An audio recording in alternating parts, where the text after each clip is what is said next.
আমাৰ বহুতো আগ্ৰহী অসমীয়া মানুহ আছে যে ব্যৱসায় কৰিম বুলি বিচাৰি আছে, কিন্তু ব্যৱসায়টো কিহৰ কৰিম, কেনেকৈ কৰিম সেইটো বিভ্ৰান্তিত পৰি থাকে, সেইকাৰণে ব্যৱসায়টো নকৰে। কিন্তু একদম সাধাৰণ কথা, ব্যৱসায় কৰিম বুলি যদি ভাবিছে নহয়, আপুনি খালি মাথা মাৰক যে আপোনাৰ অঞ্চলটোত কোনটো বস্তুৰ ব্যৱসায়টো কম হৈ আছে আৰু ব্যৱসায়টো কিহৰ ওপৰত হয়। ব্যৱসায়টো আমি যোনটো বস্তু আমি দৈনন্দিন কামত ব্যৱহাৰ যোনটো কৰোঁ তাৰে ওপৰত ব্যৱসায় হয়। ধৰি লওক মই বহা চকীখনেই হ'ব পাৰে, ধৰি লওক মই ভাত বনোৱা ডেক্সিটোৱে হ'ব পাৰে মই মূৰ আচুৰা ফণিখনেই হ'ব পাৰে। মানুহে দৈনন্দিন কামত যিবিলাক বস্তু ব্যৱহাৰ কৰে তাৰ ওপৰত ব্যৱসায় হয়। ব্যৱসায় আপোনাৰ ডাঙৰ ব্যৱসায়ো কৰিব পাৰে, আপুনি সৰু ব্যৱসায়ো কৰিব পাৰে। যদি আপুনি সৰু ব্যৱসায় কৰিম বুলি ভাবিছে, আপুনি সৰু সুৰা আপুনি চব্জিৰ দোকানৰ মাথা মাৰক, মাংসৰ দোকানৰ মাথা মাৰক, মাছৰ দোকানৰ মাথা মাৰক। যদি ডাঙৰকৈ যদি ব্যৱসায় কৰিম বুলি ভাবিছে, কাপোৰৰ দোকানৰ মাথা মাৰক, ভাল ডাঙৰ গ্ৰ'চাৰী আইটেমৰ দোকান, গেলামালৰ দোকানৰ আমি মাথা মাৰক। আমি যোনবিলাক বস্তু দৈনন্দিন কামত ব্যৱহাৰ কৰোঁ তাৰে ওপৰতে ব্যৱসায় হয়। একদম সাধাৰণ কথা, অলপমান মাথাটো খটুৱাব লাগিব আৰু টকাটো অলপমান খটুৱাব লাগিব। কোনোবাই ডাঙৰ এমাউণ্টত পইচা খটুৱাব লাগিব ডাঙৰ ব্যৱসায় যদি কৰে, আৰু সৰু ব্যৱসায় যদি কৰে সৰু এমাউণ্টত পইচা খটুৱাব লাগিব। ব্যৱসায়ে হয়, তাৰে কোনো লাজ কৰিবলগীয়া নাই, না ডাঙৰ ব্যৱসায় না সৰু ব্যৱসায়। আৰু বহুতো অসমীয়া মানুহ আছে, বহুত অসমীয়া ল'ৰা আছে, তেওঁলোকৰ কথা পাতি গম পাওঁ যে তেওঁলোক ব্যৱসায় কৰাৰ বহুত আগ্ৰহী, কিন্তু মানে কি একদম চিধাই ডাঙৰ ব্যৱসায়টোত হাত দিবৰ কাৰণে বিচাৰে। তাতেইতো মোৰ ভুল হৈ যায়। আমি যোনটো বস্তুৰ আমাৰ অভিজ্ঞতাই নাই, আমি ডাঙৰকৈ ইনভেষ্ট কৰি পেলাই আমি টকা খটুৱাই কিনে আমি ভুল কৰি পেলাওঁ।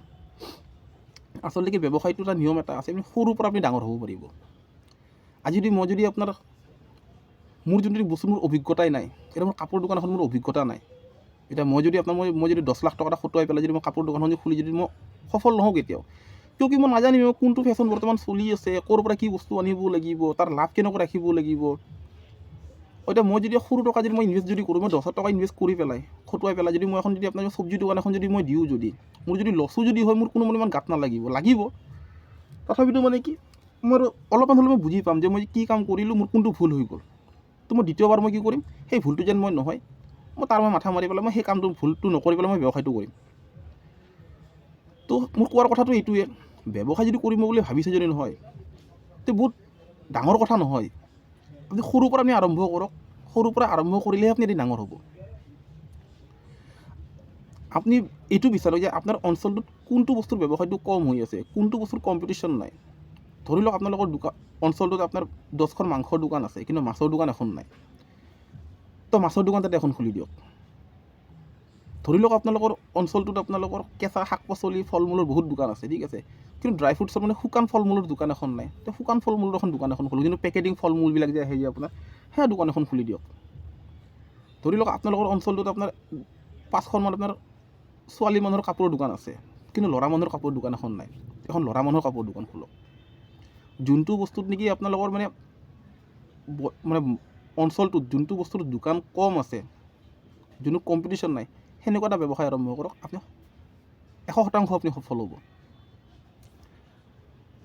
বেছি টকা খটুৱাই কিনে যদি আপুনি অসুবিধা যদি হৈ আছে, বেছি টকা খটুৱাই কিনে আপুনি যদি ৰিস্ক ল'বৰ কাৰণে বিচৰা নাই, তেতিয়াহ'লে আপুনি কি কৰক, আপুনি কম পইচা ইনভেষ্ট কৰি কিনে কম টকা খটুৱাই পেলাই সৰু এটা ব্যৱসায় আৰম্ভ কৰক। আৰু ব্যৱসায়ৰ কাৰণে একো লাজ কৰিবলগীয়া নাই যে মই চব্জিৰ দোকান দিম, মোক এনেকুৱা লাজ লাগিব, মোৰ লগৰ বন্ধুৱে কি ক'ব, এইবিলাক চিন্তা কৰি লাভ নাই। এইবিলাক যদি চিন্তা কৰিছে আগবাঢ়িব নোৱাৰিব।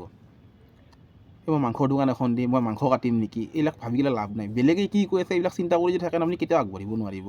ব্যৱসায় কৰিম বুলি যদি ভাবিছে নহয়, একদম পূৰা লাগি যাওক, একদম পূৰা। এনেকুৱা নহয় যে ৰাতিপুৱা 5টা বজাৰ পৰা উঠি কিনে লাগি যাওক, সময় দিয়ক ভাবি পেলাই, কিন্তু আপুনি কামটোৰ প্ৰতি আপুনি কিন্তু একদম পূৰা নিষ্ঠাৱান থাকিব লাগিব। ব্যৱসায়টোৰ প্ৰতি নিষ্ঠাৱান থাকিব লাগিব, তেতিয়াহে আপুনি সফল হ'ব পাৰিব।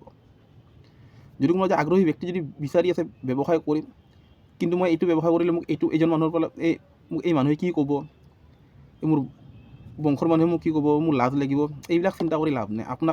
আপোনাৰ ঘৰত যদি চোলাটো যদি নজ্বলে নহয়, আপোনাৰ সম্বন্ধীয়ে এদিন, দুদিন, 3 দিন খুৱাব, বা আপোনাৰ লগ বন্ধুৱে এদিন বা 2 দিন খুৱাব, তাৰপিছত নোখোৱাই। কিন্তু আপোনাৰ ঘৰটো আপুনি নিজে চলাব লাগিব। সেইকাৰণে কৈছোঁ, লাজ চাজ কৰিবলগীয়া নাই। ব্যৱসায় কৰিম বুলি যদি ভাবিছে, হাতে কামে লাগি যাওক।